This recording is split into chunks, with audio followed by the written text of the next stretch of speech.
This channel does not promote any violent, harmful, or illegal activities. All content provided by this channel is meant for an educational purpose only. Kings party জাতীয় নাগরিক party এনসিপির দাবি ও আন্দোলনের পরিপ্রেক্ষিতে গত 10 মে এক প্রজ্ঞাপনে অন্তর্বর্তীকালীন সরকার আওয়ামী লীগের কার্যক্রম নিষিদ্ধ করেছে। এতে বলা হয়, আন্তর্জাতিক অপরাধ ট্রাইব্যুনালে বাংলাদেশ আওয়ামী লীগ ও তার নেতাদের বিচার কার্য সম্পন্ন না হওয়া পর্যন্ত দলটির যাবতীয় কার্যক্রম নিষিদ্ধ থাকবে। বিএনপি সহ জুলাই আন্দোলনের অংশীদার বেশিরভাগ দল আওয়ামী লীগকে নিষিদ্ধ করার ঘটনাকে স্বাগত জানিয়েছে। আওয়ামী লীগের কার্যক্রম নিষিদ্ধ করার 5 মাস পর গত 29 আগস্ট জাতীয় পার্টিকে নিষিদ্ধ করার দাবি নিয়ে মাঠে নামে গণ অধিকার পরিষদ। এ সময় সেনা পুলিশের যৌথ লাঠিপেটায় মারাত্মকভাবে আহত হয় দলটির প্রধান পিপি নুরুল হক নূর সহ বেশ কিছু নেতাকর্মী। এই ঘটনার জেরে 5 সেপ্টেম্বর বিজয়নগরে জাতীয় পার্টির কেন্দ্রীয় কার্যালয়ে ভাঙচুর ও অগ্নিসংযোগ করে। পরবর্তীতে জামায়াত ইসলামী, চরমোনাই পীরের দল ইসলামী আন্দোলন, খেলাফত মজলিস সহ এনসিপি, বেশ কয়েকটি খুচরা দল জাতীয় পার্টি ও 14 দলকে আওয়ামী লীগের দোসর আখ্যা দিয়ে নিষিদ্ধ করার দাবিতে যুগপৎ কর্মসূচি দিয়ে মাঠে রয়েছে। কিন্তু বেঁকে বসেছে দেশের সবচেয়ে বড় দল বিএনপি। দলটি ইতিমধ্যে জানিয়ে দিয়েছে, নির্বাহী আদেশ অর্থাৎ অধ্যাদেশের মাধ্যমে কোন রাজনৈতিক দলকে নিষিদ্ধ করা তারা সমর্থন করবে না। বিএনপি যুক্তি দিয়ে বলেছে, জাতীয় পার্টি ও 14 দলকে নিষিদ্ধ করা হলে আওয়ামী লীগের অধীনে নির্বাচনে অংশগ্রহণকারী 28টি দলকে নিষিদ্ধ করতে হবে। তাহলে কাদের নিয়ে আগামী নির্বাচন অনুষ্ঠিত হবে সেই প্রশ্ন তুলেছে বিএনপি। এখন যারা জাতীয় পার্টি সহ 14 দলের রাজনৈতিক দল হিসাবে নিষিদ্ধ ঘোষণা চাচ্ছেন, তাদের বক্তব্য যদি সত্য হয় তাহলে তারা সেই অভিযোগটা আদালত উত্থাপন করতে পারে। আইন তো আছে, বিচারিক প্রক্রিয়ার মাধ্যমে সেটা নিশ্চিত হোক। আমি আপনাদের উদ্দেশ্যে বলতে চাই, আওয়ামী লীগের নেতৃত্বে 2024 সালের 7 জানুয়ারি যে আমি ডামি ভুয়া নির্বাচন হলো, তাতে 28টি রেজিস্টার্ড রাজনৈতিক দল সম্ভবত অংশগ্রহণ করেছে। সংখ্যাটা এদিক ওদিক হতে পারে, আমি যতটুকু জানি তা বললাম। তাহলে নিষিদ্ধ যদি চাইতেই হয়, স্বৈরাচারের দোসর হিসেবে, ফেসিবাদের দোসর হিসেবে 28টা দলের রাজনৈতিক কর্মকাণ্ড বা দলকে নিষিদ্ধ চাইতে হবে, তাইলে নির্বাচনটা কাদেরকে নিয়ে হবে? এই দেশে যারা রাজনৈতিক দলসমূহের নিষিদ্ধ ঘোষণা করতে চাচ্ছে এখন এই দাবির মধ্য দিয়ে, তাহলে তারা যদি পরে বলে যে আমরাও নির্বাচন করবো না, তাহলে কি এদেশের নির্বাচন হবে?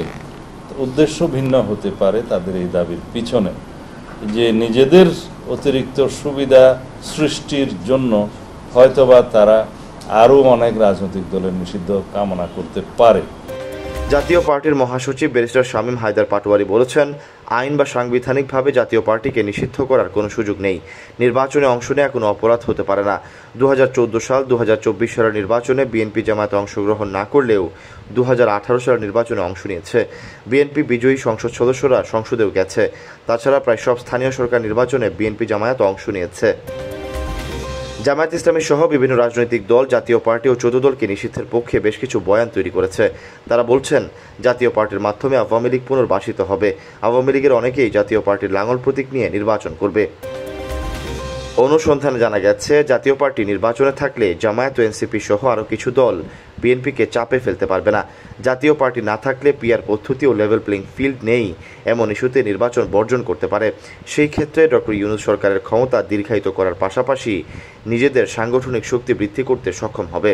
বিএনপির প্রতি মানুষ আস্থা হারাতে শুরু করবে, কেননা জামায়াত ইসলামী, ইসলামী আন্দোলন, এনসিপি বিএনপিকে চাঁদাবাজ, দখলদার ও সন্ত্রাসীদের দল হিসেবে জনগণের কাছে চিহ্নিত করতে সক্ষম হয়েছে।